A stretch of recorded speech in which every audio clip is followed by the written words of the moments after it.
doctora Román Solís, a quien es un placer tener por acá, a quien conozco también desde hace muchos años, profesor mío en la Universidad de Costa Rica, con una amplia trayectoria como funcionario público, académico en Costa Rica e internacionalmente. Bueno, el panel que nos compete ahora, yo creo que es uno de los, todos son importantes, pero este es parte como medular de la razón por la que estamos aquí, y es precisamente conocer cuál es la situación, cuál es el rol que tiene el juez en el arbitraje y cómo percibe este en la práctica el arbitraje y cómo se traduce esto en sus resoluciones.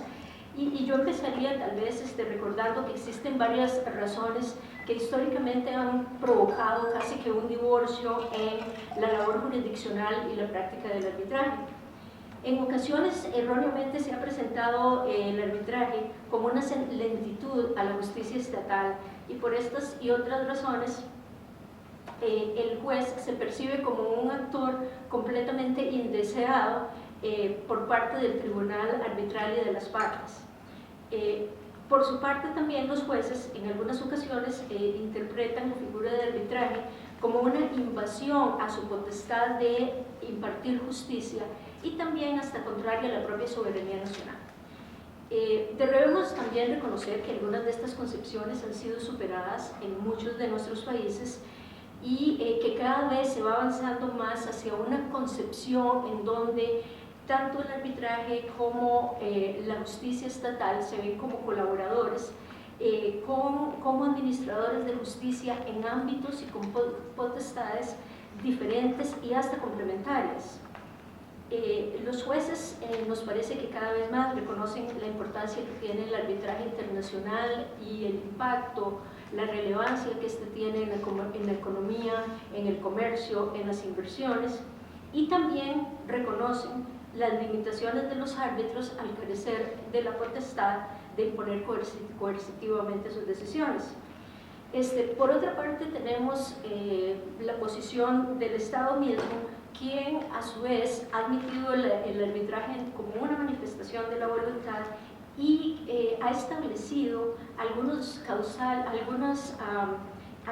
cauces de colaboración y, ¿por qué no?, de complementariedad entre los árbitros y la intervención de la judiciatura. Y esto durante y después de concluir un arbitraje, y como todos sabemos,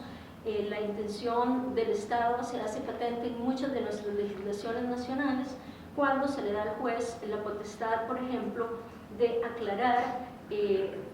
la redacción de un convenio arbitral que se ha escrito de una manera defectuosa o que presenta algunas lagunas, dando paso a lo que en la doctrina se conoce como las cláusulas arbitrales patológicas, que vamos a tratar mañana.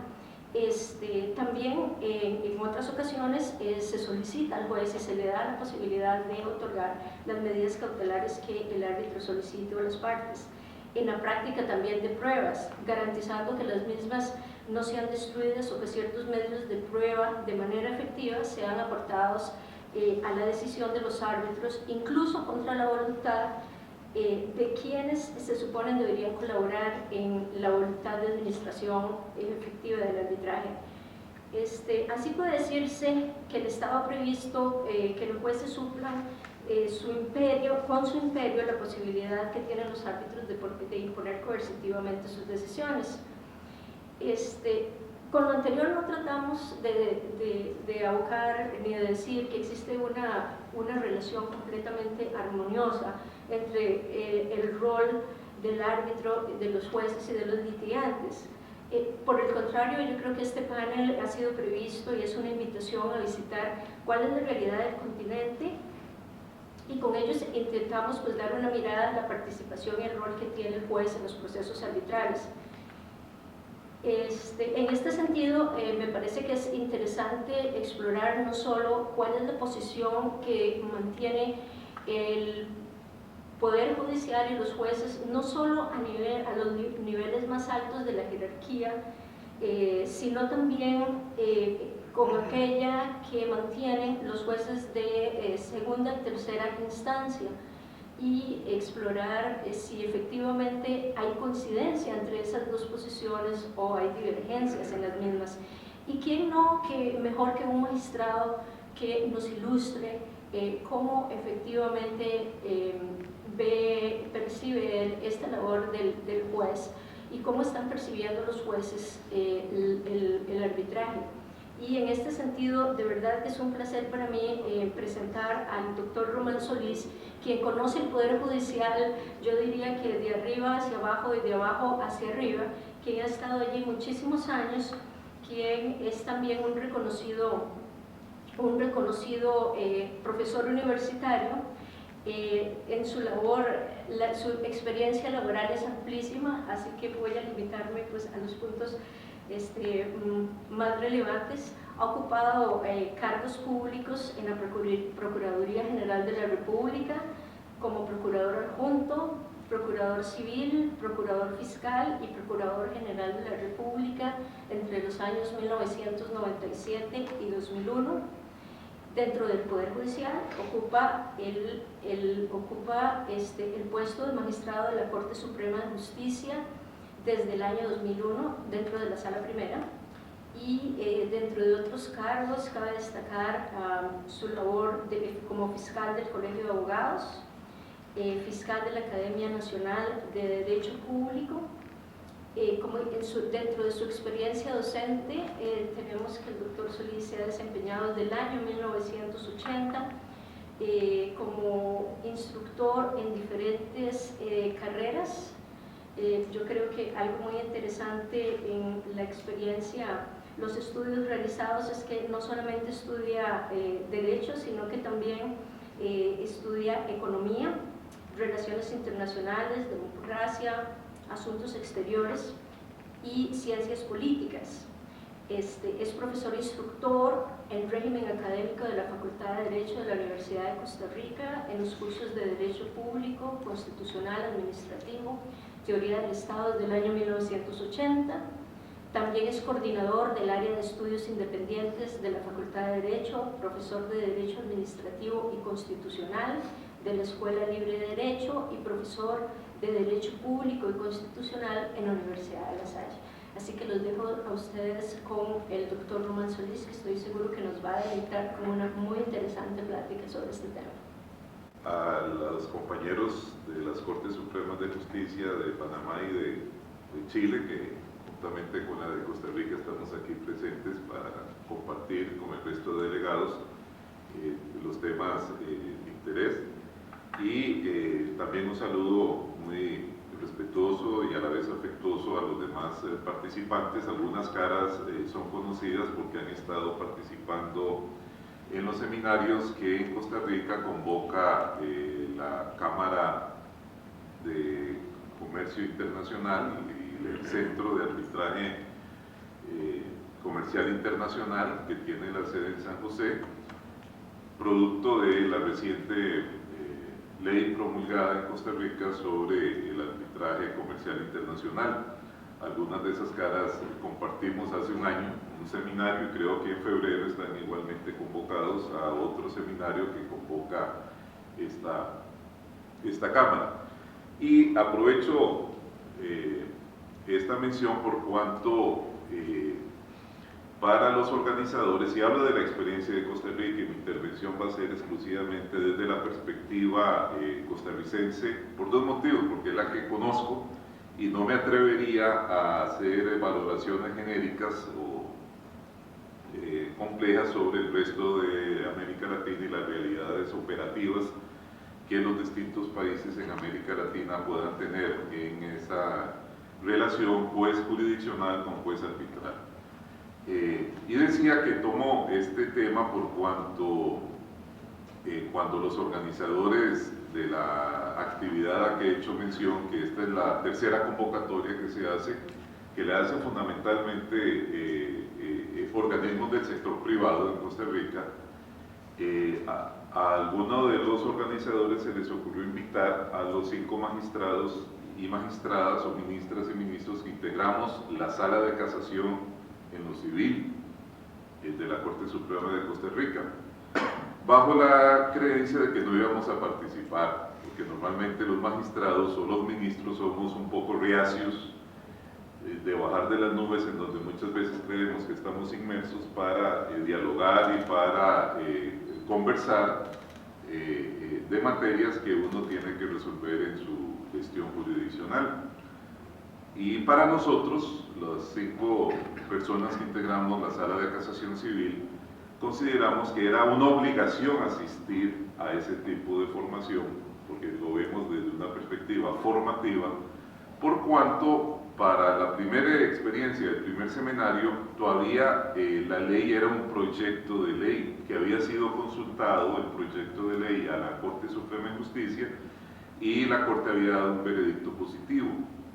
Y tomando en cuenta que en ese momento el proyecto de ley le daba a la Sala Primera una serie de atribuciones para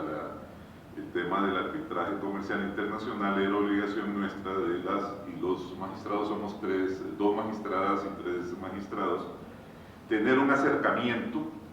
con los protagonistas de estos temas, que normalmente los protagonistas o actores principales son bufetes de mucho prestigio a nivel nacional e internacional, y académicos de universidades, pero los jueces no han participado por muchas razones. Y fuimos los 5 y hemos estado siguiendo esta actividad porque consideramos que debemos formarnos en esta materia, porque es una materia totalmente novedosa, totalmente llamativa, que no se enseña en las facultades de Derecho, por lo menos hablo de la de Costa Rica, y también la formación académica que tenemos los jueces que integramos. La Sala Primera pues va en el ámbito del derecho público y derecho constitucional, en el ámbito del derecho civil y del derecho agrario, pero no en el ámbito del derecho internacional privado. Con esto lo que quiero decir es que en la realidad opera un gran distanciamiento entre lo que es el modus operandi de estos esquemas de justicia alternativa que el desarrollo económico a nivel de la globalización ha venido implementando con el tema del arbitraje comercial internacional, con la función, el desempeño y la formación de los jueces. Y reitero, hablo estrictamente de mi país. Y entonces la posibilidad de que los magistrados de casación podamos tener ese acercamiento es importante. Y de ahí entonces esa reiterada presencia en estos cursos y esa vinculación, ese diálogo fecundo que hemos tenido con los organizadores y las entidades privadas organizadoras de este tipo de eventos para pues encontrar puntos de convergencia, puntos de interés común al respecto. Surge lo de la OEA, como mencionaba ahora doña Magali,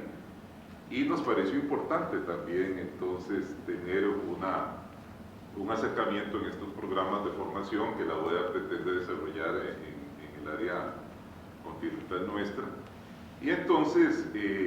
la Sala Primera lo discutió, elevé el tema al plenario de la Corte Suprema de Justicia y consideró importante en la medida de lo posible pues de surgir de esta actividad académica una serie de tareas y de actividades, pues ofrecer desde ya el apoyo que tiene tales tareas por parte de la Corte Suprema de Justicia de Costa Rica. De ahí entonces que la presentación que voy a hacer se divide en 2 partes. Una, digamos, una puramente descriptiva de cuál es el papel que tiene el juez en el arbitraje comercial internacional a la luz de la ley 8937, que es la ley que recientemente se promulgó en Costa Rica al respecto. Y la segunda intervención, que es el aporte novedoso, no estrictamente jurídico, sino de política de formación de jueces, que la Escuela Judicial de Costa Rica y el Centro de Formación Judicial Centroamericano y del Caribe podemos ofrecerle a la OEA para implementar planes de formación con jueces de toda la región, no solamente de Costa Rica, sino de la región. Cuando hablo del Consejo Judicial Centroamericano y del Caribe es porque existe en la Organización Regional Centroamericana y forma parte del esquema de la estructura comunitaria de Centroamérica, un Consejo Judicial Centroamericano que lo integran los presidentes de todas las Cortes Supremas de Justicia de Centroamérica, Mencionamos Guatemala, Honduras, El Salvador, Panamá, Costa Rica, Nicaragua, y posteriormente se incluye República Dominicana, que firmó el Tratado de Libre Comercio constitutivo desde Centroamérica, y como observadores participan Puerto Rico, España y México. O sea, es un consejo judicial con esta estructura. Y recientemente en Panamá, ahora que estaba hablando con el colega panameño, en una reunión que hubo hace 2 años, se creó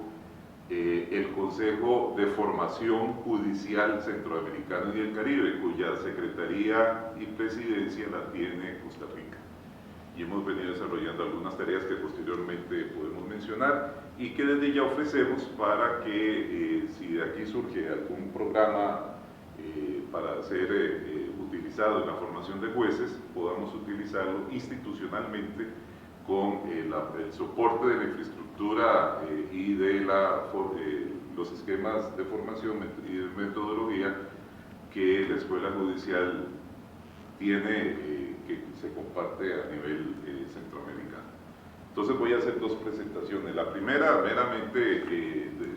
técnico-jurídica, y la segunda una presentación propositiva de cómo podríamos las Cortes regionales en Centroamérica facilitar programas de formación y preparación de juezas y jueces al respecto. Iniciemos con lo primero, que es el papel del juez en el arbitraje comercial internacional. En esa perspectiva debemos mencionar que Costa Rica actualizó recientemente su ordenamiento jurídico al adoptar la ley sobre el arbitraje comercial internacional, que se basa en la ley modelo de la Comisión de Naciones Unidas para el Derecho Mercantil Internacional. Ese sirvió como cuerpo normativo para el desarrollo del arbitraje comercial en Costa Rica. La ley es una referencia que da a esta convención de la UNCITRAL y como consecuencia de ello Costa Rica posee un sistema dual, es decir, por un lado cuenta con una ley especial para el arbitraje interno o el arbitraje doméstico, y por el otro lado cuenta con una serie de instrumentos legales específicos para el arbitraje comercial internacional. Hasta antes de la entrada en vigencia de la ley modelo, nuestros servidores judiciales tenían poco roce con el Instituto del Arbitraje, y el poco roce que tenían se enmarcaba dentro del arbitraje doméstico. La novedosa legislación contempla en el artículo 6 y mediante la remisión a otras normas la participación de la Sala Primera de la Corte Suprema de Justicia en el arbitraje comercial internacional y le asigna el trámite de una serie de asuntos, dándole la posibilidad de designar para esos fines a la autoridad judicial que corresponda según las normas internas de competencia, entre otros temas, medidas cautelares, prácticas de pruebas, etc. Por esta razón, y a la luz de la nueva legislación en arbitraje comercial internacional en nuestro país, expondré brevemente los supuestos de intervención judicial en el arbitraje. El procedimiento arbitral se considera un efecto que se da a consecuencia de la voluntad de las partes contratantes, aunque se desea que el proceso de arbitraje sea lo más independiente y autónomo posible y que la jurisdicción ordinaria se mantenga aparte de estos mecanismos alternos. No siempre este supuesto se cumple a cabalidad debido a ciertos aspectos que hacen necesaria una asistencia de las Cortes nacionales. En esto quiero recalcar que ciertamente se ha hablado, y la doctrina sí lo trata, de que entre el arbitraje internacional y la jurisdicción nacional hay una especie de amor y odio. Amor porque es un tema interesante, y odio porque el juez jurisdiccional se siente desacreditado, se siente apartado, se siente invisibilizado de temas de mucha controversia y de mucha trascendencia para el desarrollo económico en su país. Y en Costa Rica esa situación no la estamos viviendo, porque la ley es muy reciente y al día de hoy todavía no hemos tenido experiencias de arbitrajes comerciales internacionales que sean desarrollados en nuestra sede y que tengan que ser ejecutados en nuestra sede. De ahí que también esto es desconozco en el resto de Centroamérica si han tenido alguna experiencia, no sé, en El Salvador, etcétera, o en la misma Panamá, pero esto es un momento propicio para un terreno fértil para ir preparando a nuestros jueces en la búsqueda de esa posición consensuada, de entendimiento, de interés que pueda darse con esta materia tan especial. Voy a, tal vez si me ayudas a ir pasando, para no hacer una lectura tediosa de la ponencia, hablar un poco sobre los distintos supuestos en donde puede intervenir el juez jurisdiccional de conformidad con lo que regula la ley costarricense. El primer supuesto es el conocimiento del pacto arbitral. Desde esa perspectiva, el juez costarricense, y de conformidad con lo que establece la legislación nacional, puede hacer y se le solicita una manifestación sobre la procedencia o no de ese pacto arbitral.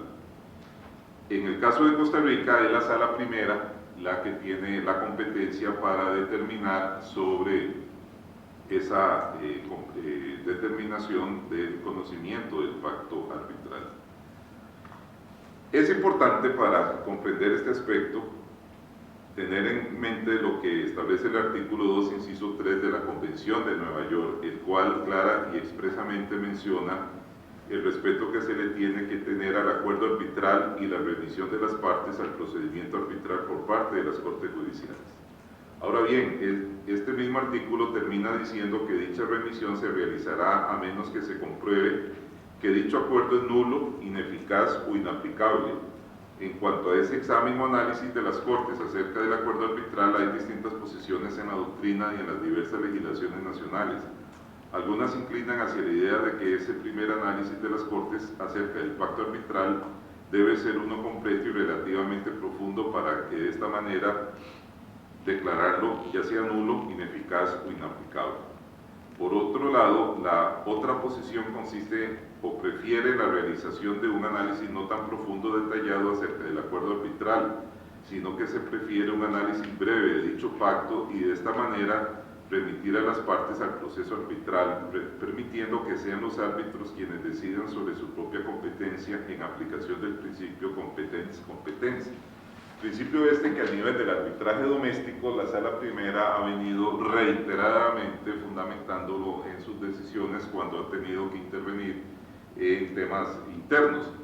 Yo no veo por qué no esa línea jurisprudencial tendría que ser variada en la eventualidad que se diera de tener que conocer, cuando opere un arbitraje comercial internacional en alguna de las sedes en Costa Rica, al respecto.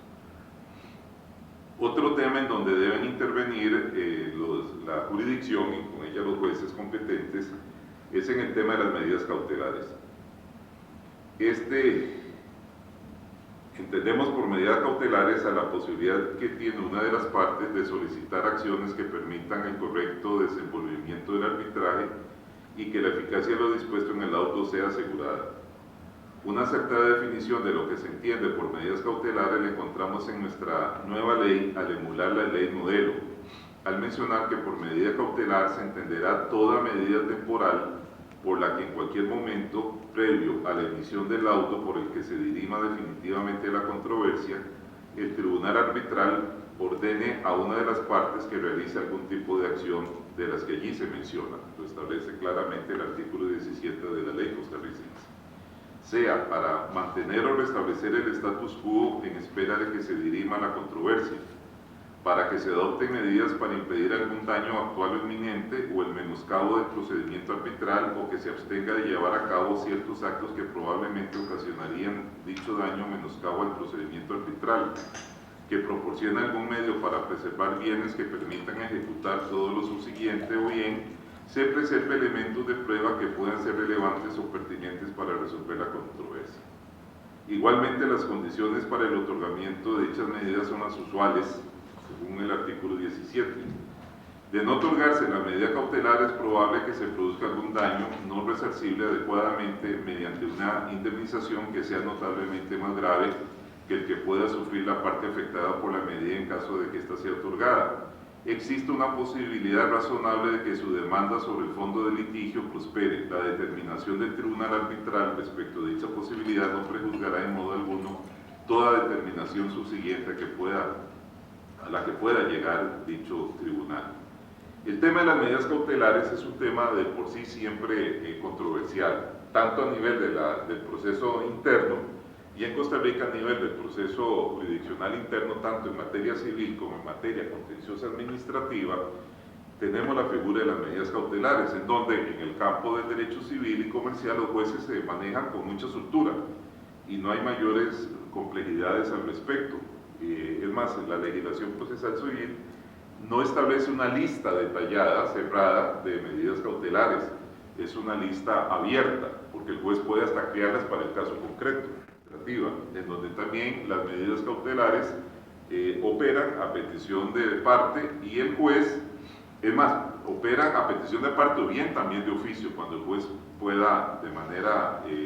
inmediata determinar la posibilidad de establecer una suspensión de la actuación administrativa para evitar daños al interés público o para evitar daños al patrimonio, la esfera jurídica subjetiva del administrado, del justiciable. Y en eso ha habido también una rica producción jurisprudencial que permitiría entonces pues encontrar un punto de convergencia pacífica entre lo que puede ser la experiencia interna doméstica con lo que podría ser una valoración a nivel de una medida cautelar procedente de un trámite de un arbitraje comercial internacional. Ciertamente que, reitero, en Costa Rica esa experiencia aún no la hemos tenido a nivel del arbitraje comercial internacional. La práctica de pruebas es otra de las grandes áreas en donde tiene participación el juez en los procedimientos arbitrales para la práctica de pruebas.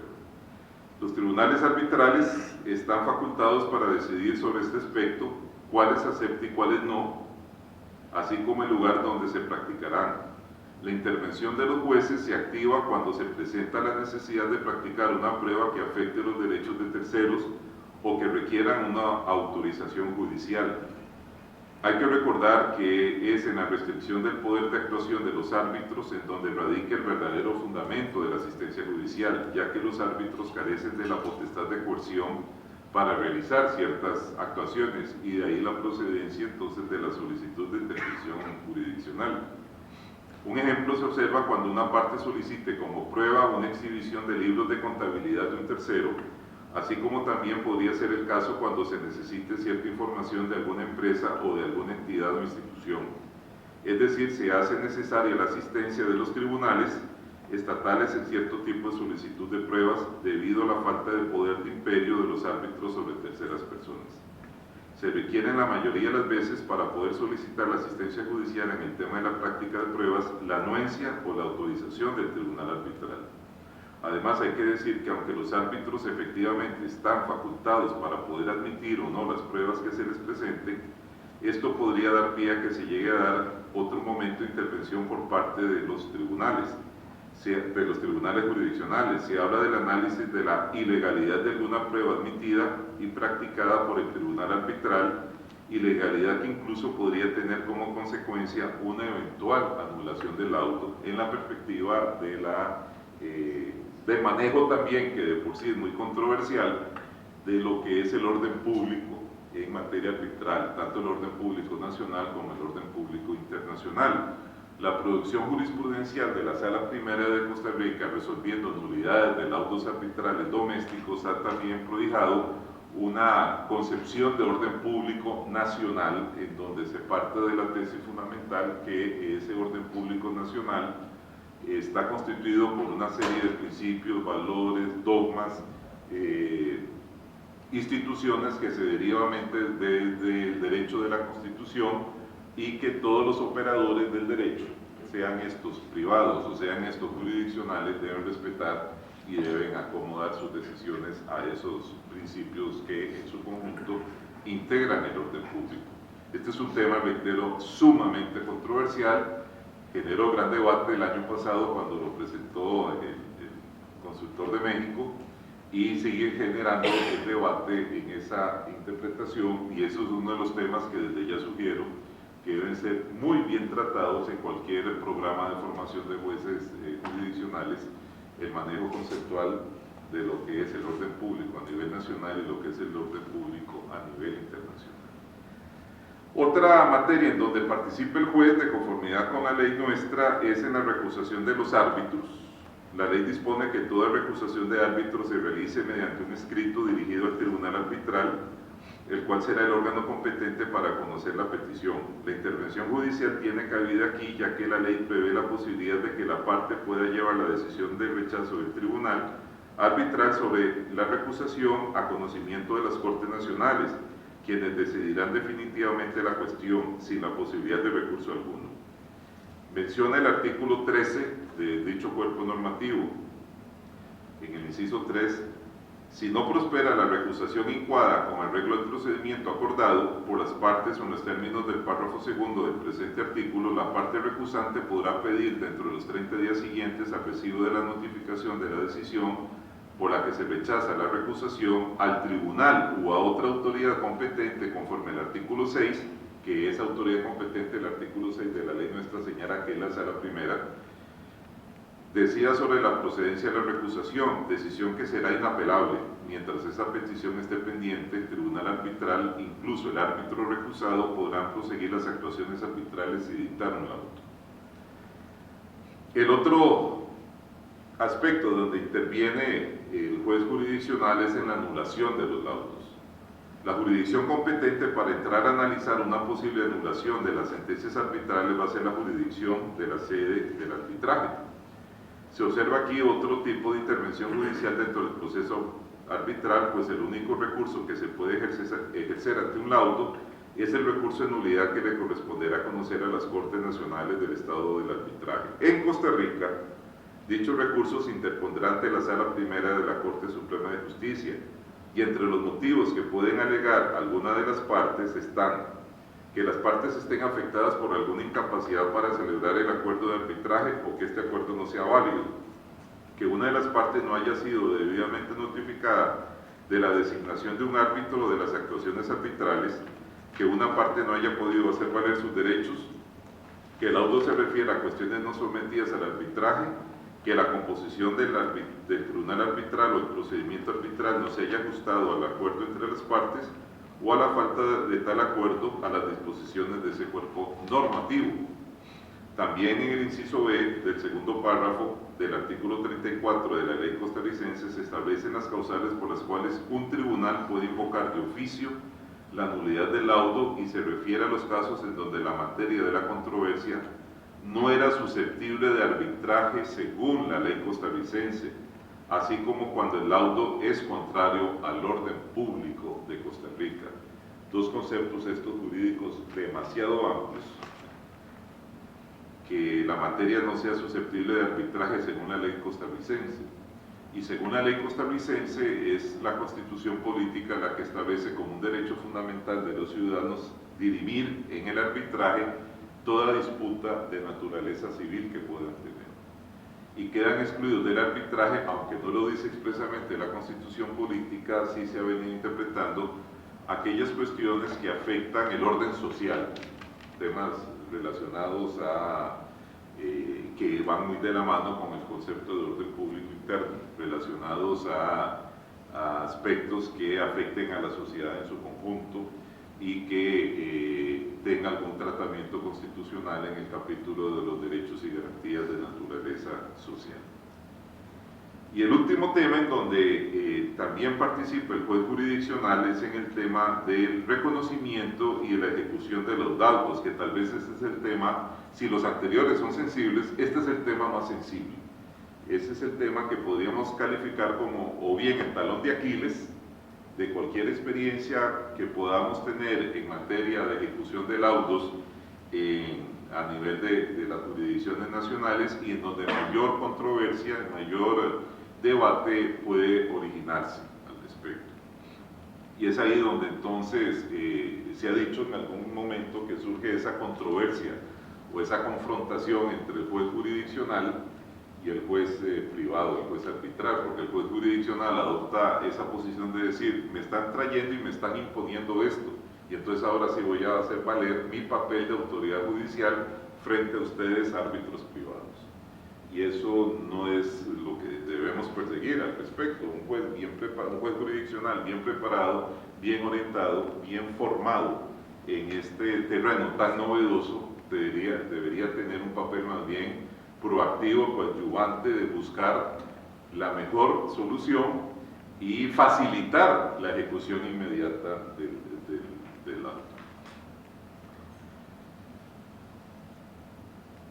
El reconocimiento y la ejecución del laudo implican otra fase de intervención judicial, debido a que únicamente se podrá hacer efectiva su ejecución mediante el poder coercitivo que poseen las cortes de los diversos estados.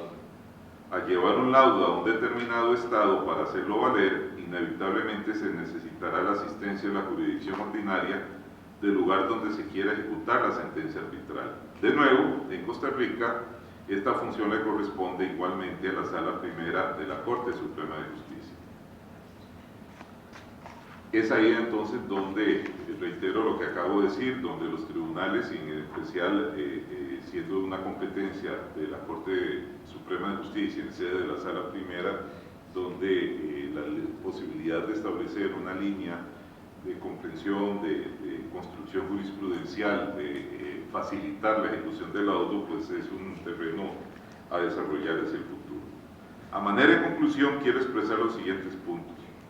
En primer lugar, hay que observar a la intervención judicial en el arbitraje como una labor de asistencia y cooperación, como una labor de ayuda y jamás de intromisión o entrabamiento por parte de la jurisdicción ordinaria. El arbitraje comercial internacional requiere muchas veces una adecuada asistencia por parte de las Cortes Nacionales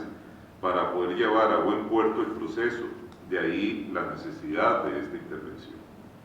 En segundo y último lugar, esta intervención no atenta contra la naturaleza privada y contractual inserta en el arbitraje, por el contrario lo estimula y lo impulsa. Esto es así ya que si se intenta buscar el verdadero objetivo del procedimiento arbitral comercial internacional, no se encontrará otra respuesta que no sea la efectividad del proceso y el posterior cumplimiento del auto. La asistencia judicial existe en estos casos para dotar de mayor efectividad al arbitraje, así de sencillo. En otras palabras, la cooperación judicial lo único que hace es facilitar la realización de una adecuada puesta en práctica del procedimiento arbitral. Luego de haber analizado estos supuestos de intervención del juez en el arbitraje, creemos que para el caso de Costa Rica, por haber entrado recientemente al mundo del arbitraje comercial internacional, le queda la importantísima tarea de la constante educación, capacitación y necesario adiestramiento del personal competente para que la especialidad, que es nota predominante en esta materia, no se pierda, sino que se refuerce con la participación del Poder Judicial. Esta sería, digamos, la primera manifestación que yo podría hacer desde la perspectiva de la legislación costarricense en tratándose del papel que tiene el juez nacional en la valoración sobre los laudos dictados en procesos arbitrales internacionales de materia comercial. No sé si se abriría un espacio para una crítica, debate, sugerencia. Tal vez pasamos a la segunda parte y luego hacemos el debate sobre los aspectos, ¿les parece? Entonces sería la otra que se llama el reconocimiento, OEA.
Gracias.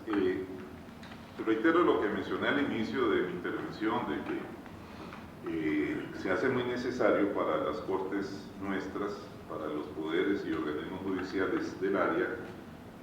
tener una adecuada preparación para que nuestros jueces y nuestras juezas puedan cumplir con cabalidad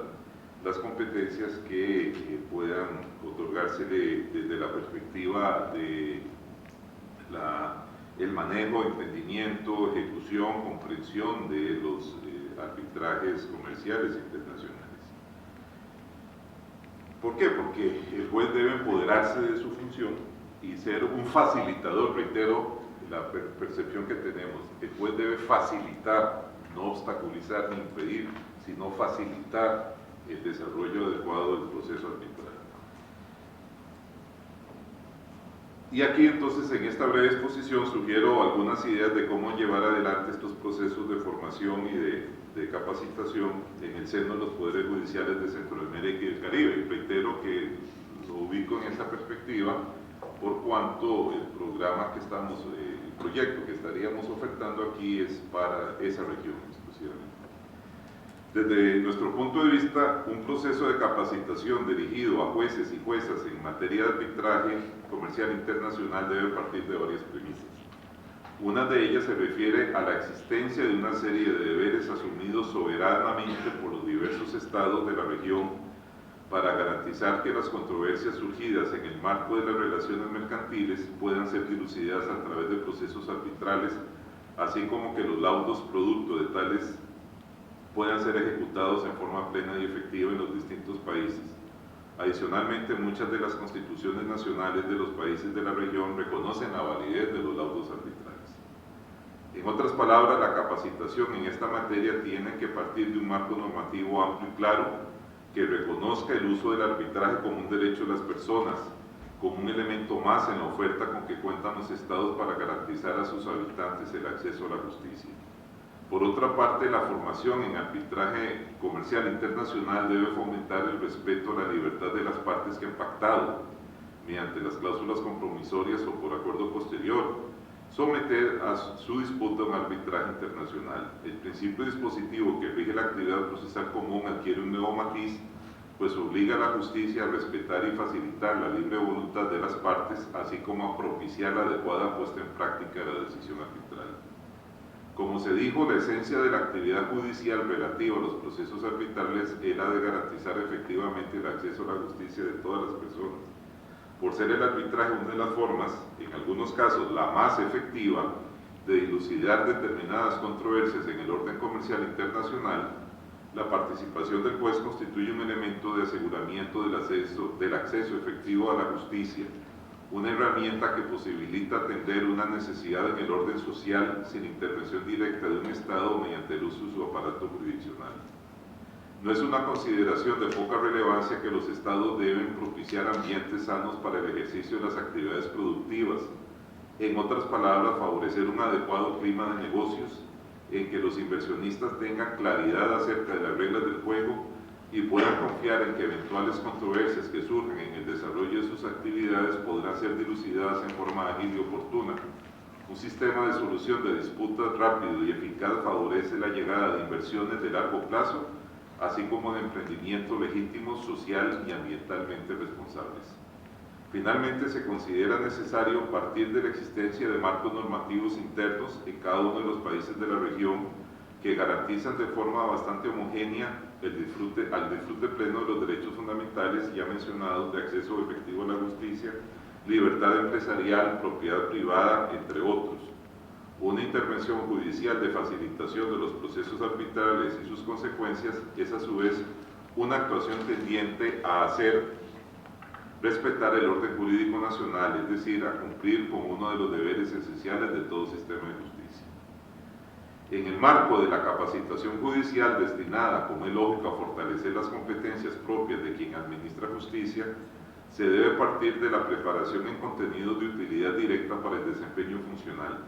Es así como se considera relevante que en los procesos de formación destinados a fortalecer las competencias del juez y la jueza, frente a los procesos arbitrales internacionales se prioricen los siguientes temas. El acceso efectivo a la justicia, En los procesos de capacitación para jueces y juezas en arbitraje internacional comercial debe abordarse el principio constitucional de acceso efectivo a la justicia.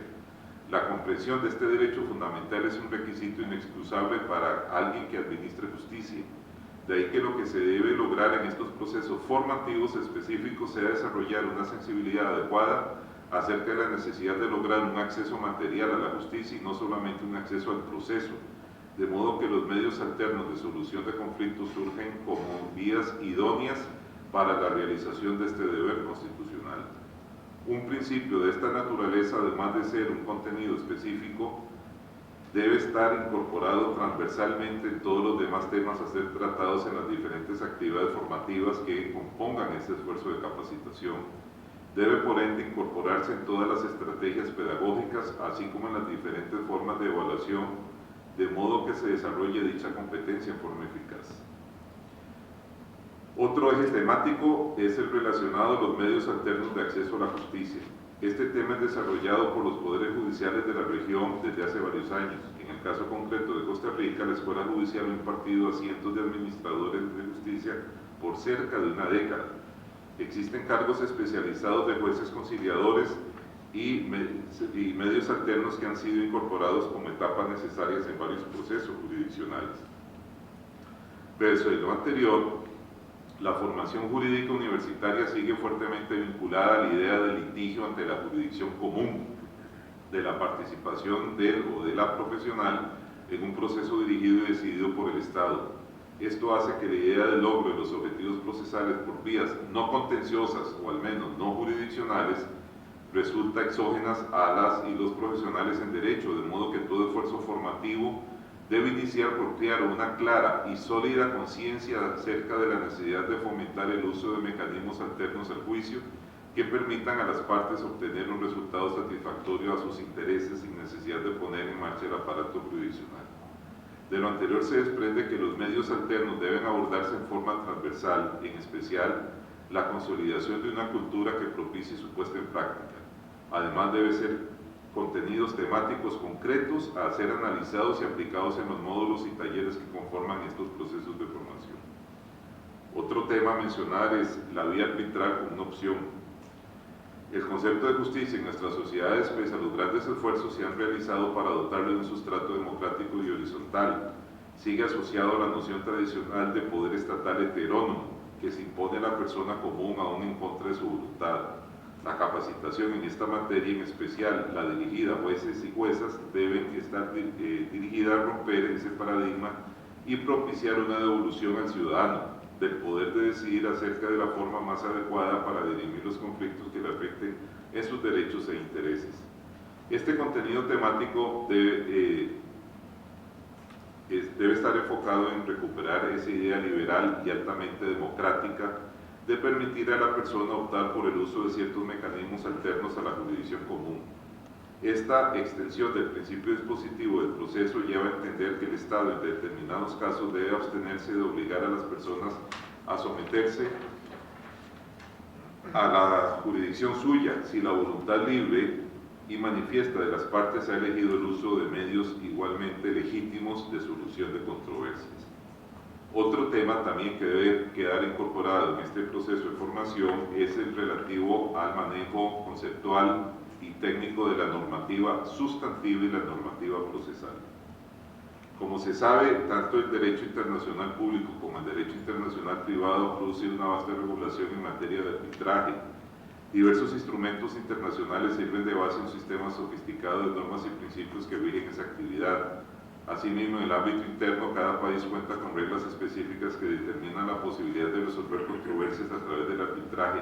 que definen las competencias de la justicia frente a los procesos arbitrales y que determinan la forma de propiciar una adecuada y efectiva ejecución de los laudos adoptados. Este amplio marco normativo deberá sin duda ser parte de los procesos de capacitación judicial. No obstante, lograr que las personas juzgadoras tengan el conocimiento de este sistema de normas no es suficiente.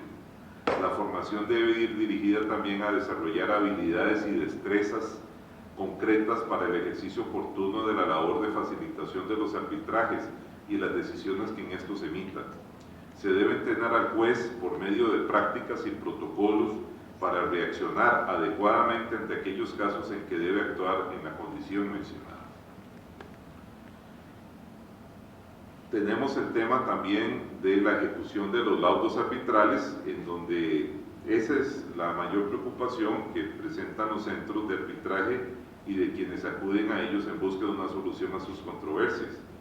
para que las decisiones adoptadas en ese proceso arbitral sean efectivamente ejecutadas por parte de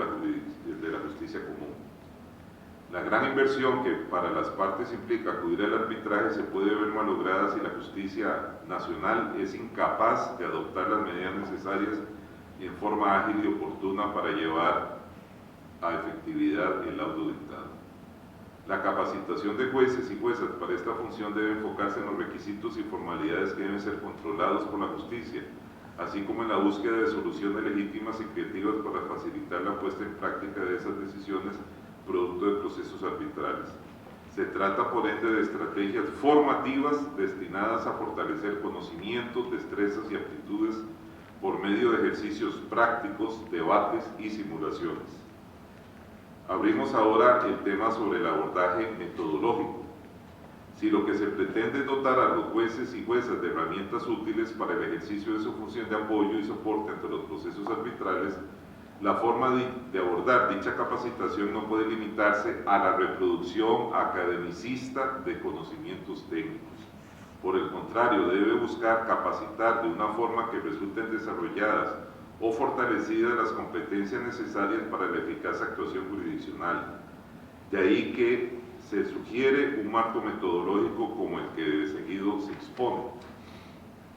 Enfoque por competencias. Existen diferentes aproximaciones conceptuales respecto al tema de las competencias. Una definición generalmente aceptada la considera una capacidad efectiva para llevar a cabo exitosamente una actividad plenamente identificada, y debe tener claro que la competencia no es una probabilidad de éxito en la ejecución de un trabajo, sino que es una capacidad real y demostrada en la ejecución de ese trabajo. La competencia profesional permite a la persona funcionaria del Poder Judicial enfrentar diversas situaciones propias de su campo laboral, logrando un desempeño idóneo, para lo cual es clave que puedan coordinar las habilidades y destrezas buscando recombinar estas,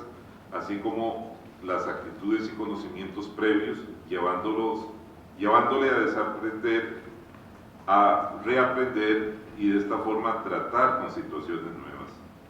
El análisis funcional es la base para la elaboración de las normas de competencia. Una norma de competencia es una expectativa de desempeño en el lugar de trabajo contra la cual es posible comparar un comportamiento observado.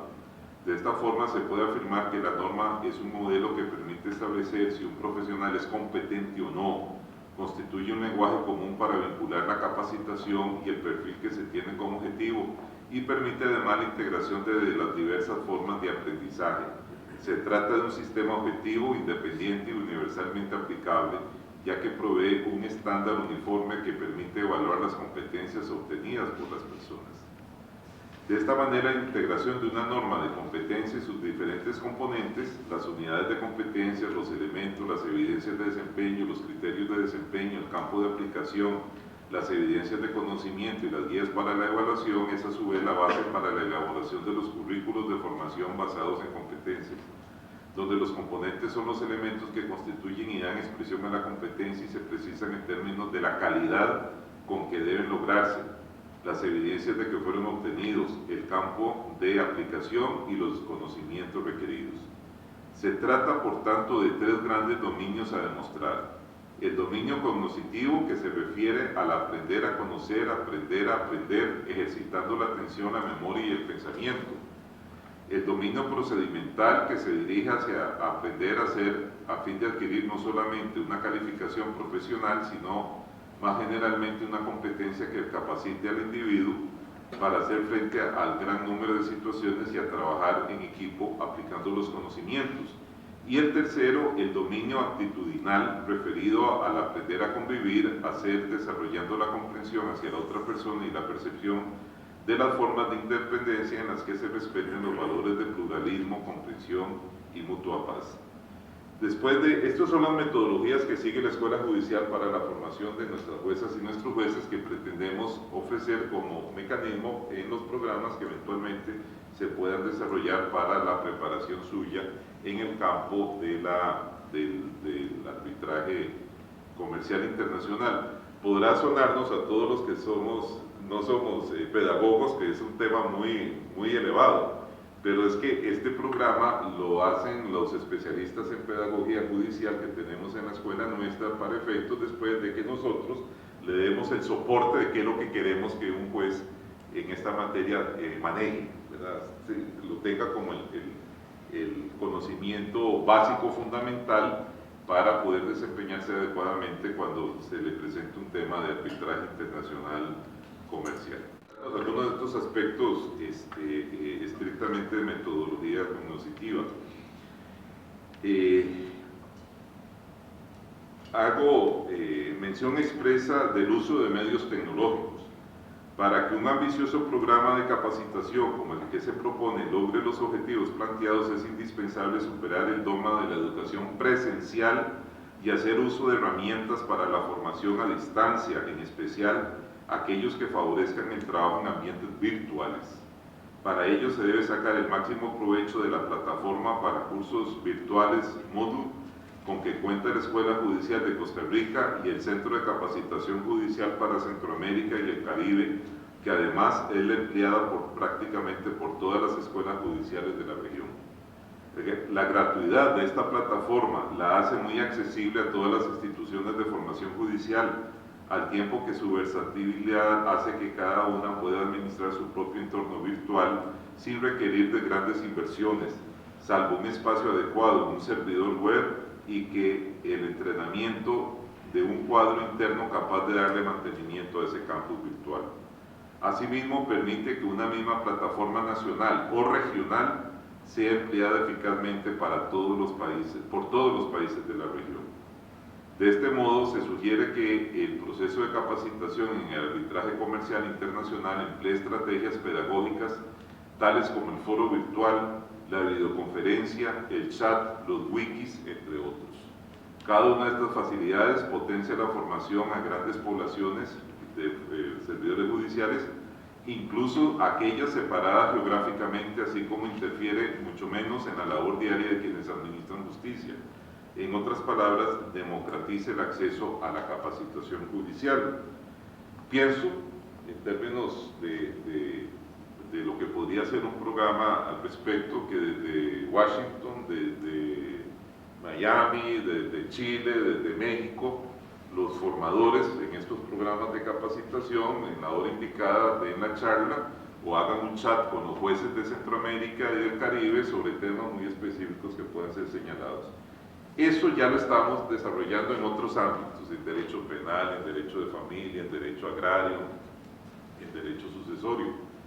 ¿Y por qué no podemos hacer exactamente lo mismo? Y abarcamos una población de casi 1000 jueces de toda el área regional, con gran provecho desde el punto de vista de la finalidad que se pretende alcanzar, sin mayor coste económico, porque una de las grandes debilidades de los poderes judiciales nuestros es el tema presupuestario, el tema económico. Y entonces es más fácil que un expositor le hable a un foro amplio que traer ese foro amplio a una ciudad para que un expositor, etc. Todos sabemos a lo que nos estamos refiriendo. Y termino con la formación regional. En este caso concreto de la formación regional, no solamente pretendemos que se desarrolle a nivel de las distintas escuelas judiciales programas conjuntos, cursos diseñados para elaborarlos y manifestarlos en cualquiera de las distintas modalidades de educación virtual, haciendo uso de todas las plataformas que puedan tener los poderes judiciales del área centroamericana y del Caribe, pero para ello debe haber un diseño previo de producción de sus módulos. Y esto es lo que eventualmente podría, con todo respeto, sugerirle a la OEA para que con los instructores o los directores o facilitadores judiciales nuestros de las distintas escuelas judiciales se proceda a construir el programa de formación en esta materia siguiendo esas pautas que hemos seguido mencionando. Costa Rica ofrece no solamente la experiencia que tiene su escuela judicial, la sede de la escuela judicial, que tenemos un campus en Heredia que se llama la Ciudad Judicial, que está la sede de la escuela judicial. Tenemos un laboratorio de aulas virtuales, tenemos un laboratorio de aulas reales porque damos cursos de oralidad también. Tenemos que eventualmente, si se corriera, porque es un video, se puede ir viendo las distintas aulas que tenemos en donde podríamos hasta simular temas arbitrales al respecto, si es que corre, porque depende del formato. Tenemos también un centro de televisión, una unidad para hacer documentales, para hacer todas estas programaciones que se requieran en un programa al respecto. Tenemos un canal judicial que corre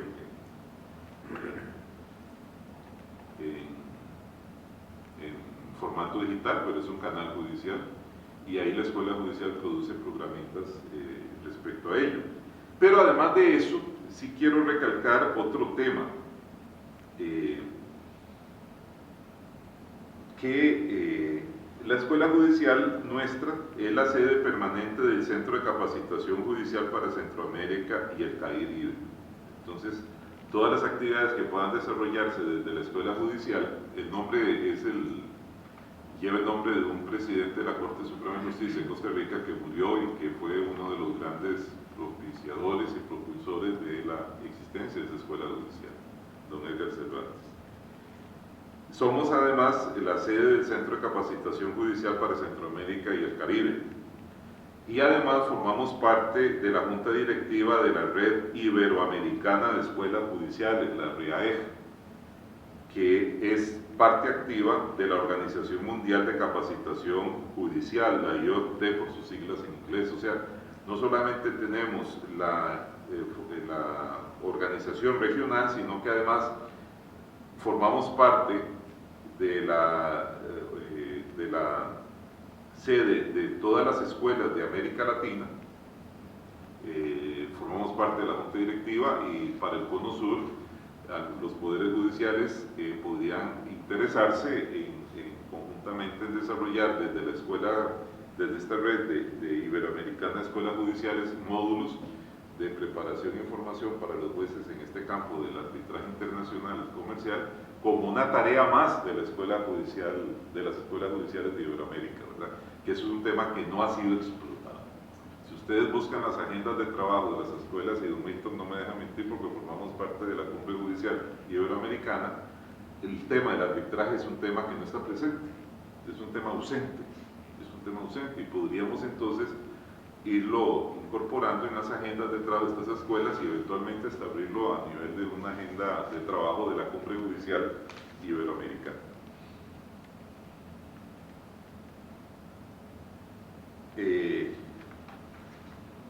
Entonces, desde esa perspectiva regional, podemos ofrecer a este foro y a la Organización de Estados Americanos la posibilidad de desarrollar esta experiencia con el concurso, lógicamente, de la OEA al respecto, y reiterar la apertura que tiene la Corte Suprema de Justicia de Costa Rica de facilitar, favorecer, propiciar, promover cualquier esquema de formación, preparación e identificación de las juezas y jueces nuestros, donde nosotros los magistrados de la Sala Primera quedamos incorporados en ese proceso